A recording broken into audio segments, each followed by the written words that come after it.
And first tonight, while the ice is melting across the Portland area, recovery work for many homeowners is just getting started. Fox 12's Julia Lopez is live in southwest Portland. And Julia, what kind of damage are you still seeing out there? Well, Pete, Rial, here in southwest Portland, the neighborhoods are just absolutely littered still with downed trees like these, downed power lines, and crushed homes. I've been speaking with neighbors today who say that the cleanup process has only just begun.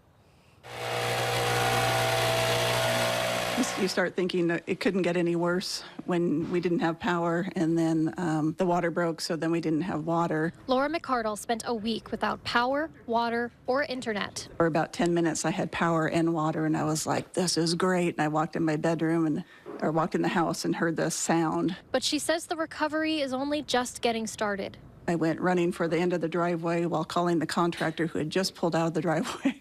Come back, come back. A burst pipe caused the ceiling in her bedroom to fall through. A repair crew came all the way from New Jersey to help in Portland's restoration efforts. Right now, they're at McCardle's house, preparing to rip out the bedroom flooring, walls, and ceiling. She thinks it'll be at least 6 months until she's out of her guest room, and she's no stranger to these kind of repairs. I had a tree last December 27th fall on my house, and it's taken a year, and we're still working on that.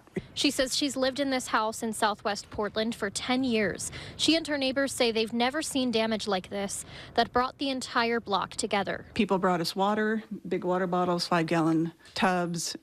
Once we got our power back on, people brought over fans and heaters trying to dry out the damage from the water break in the master bedroom. McCardle considers herself one of the lucky ones. She says her entire neighborhood is dealing with downed trees and damaged homes. She's grateful that after a week of winter weather, the work can begin.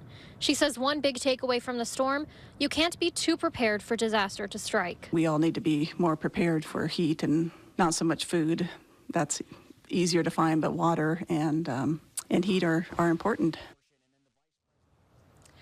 McCardle told me it scares her to think that if her neighbors hadn't have brought her water, she would have gone without it for a week. She was blocked into her home by ice and live wires. But she says in the end, she's just grateful that her son had some camping gear, so they were able to make coffee and build a blanket fort to conserve heat.